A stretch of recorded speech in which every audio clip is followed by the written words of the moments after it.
What's up, guys? This is Anari. Today we are going to be talking about Sonic IDW comics written by Ian Flynn and with the IP of Sega's Enterprises. Now, obviously, with the new comic dub, with the new latest issue in the comics, we have the latest issue being featuring Surge and Kit.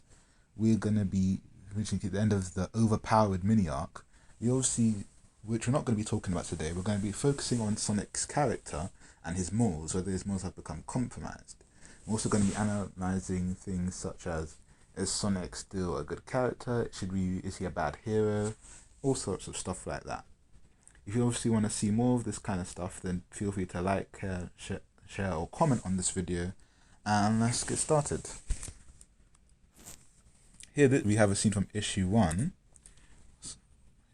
where Sonic is in Barricade Town, or Sunset City, or whichever, and you can see Sonic is given given a wristband to one of the rookies, or some sort of OC character sort of looking thing, someone fond of the townspeople. As you can see from what he says here, he makes reference to the custom hero from Sonic Forces, which shows that these comics are indeed canon to Forces. And if you want to see a video on where I think Sonic Forces isn't actually that bad, then feel free to comment that below. But as you can see, Sonic's personality here is similar to how it always has been. In the games. For example, Jason Griffith era. He's contacting the town militia to hurry up to come and save the town immediately. He's not like cracking any smart one-liners, and this is why I think Ian Flynn shines as a writer, because he clearly knows what Sonic's all about, flowing like the wind. Now, see, I mentioned Jason Griffith earlier, but here Sonic still does make jokes, like for example, Roger Craig Smith's interpretation of the character. But they're not as bad as, say, Sonic Colors, because the jokes actually land, such as Hedgehog, for example, Hedgehog, noun, a burrowing animal. You see, that's actually a funny joke, and he doesn't spend too much time like dragging on the puns or one-liners. Now, as you can see, Sonic's the first one to actually mention if Eggman's back, meaning that Sonic, and judging from his expression, it's pretty clear he's pondering about it. Sonic isn't the type to the only reason Sonic didn't imprison Eggman after the end of Sonic Forces is more than likely because he used the Phantom Ruby's power to get away. Now, moving on to issue 2. Before Sonic actually questions to himself if word travels fast, meaning that he has some thought. He's starting to think that maybe something's up in terms of how all the robots were able to get intel that both Amy and Sonic were going to be in this town at the same time. See, he even mentions what Tails told him earlier in issue 1, and that he knows that Eggman is not very subtle about his approach. See, he literally says responsibilities. Eggman still hasn't shown up to clean responsibility. Subtlety is not his forte, showing that Sonic still is quite intelligent. Always has been, always will be. And as you can see, Sonic says here he already knows what bets for me. That's why he doesn't join the rest of Amy and the team in the resistance. Because similar to Jason Griffith's interpretation of the character, see, Sonic already knows what's similar to Jason Griffith, and actually a bit of Ryan Drummond in Sonic Adventure. He actually knows what works best for him. He knows that he prefers to be on the road, free as the wind, which is not only a reference to Sonic and the Black Knight, but it's also a reference to the ending theme for Sonic in Sonic Adventure.